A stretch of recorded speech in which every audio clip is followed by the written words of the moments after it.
Ya Rasulullah, ask Allah that we get to be with you in paradise the way we're with you in this battlefield of Uhud. And the Prophet ﷺ says, Allahumma ja'alhum rufaqa'i fil Jannah. Oh Allah, make them my companions in Jannah. And she says in response, Ya Rasulullah, ma ubali ma asabani min ad-dunya. I don't care what happens to me in this dunya after this. SubhanAllah. I don't care what happens to me now.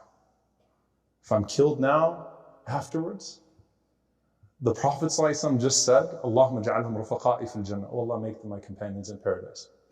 So I don't care. Ma ubali ma asabani min ad-dunya.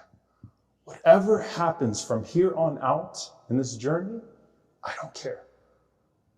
That is the purest expression of iman, of yaqeen, of faith and certainty that you can hear from a person's mouth.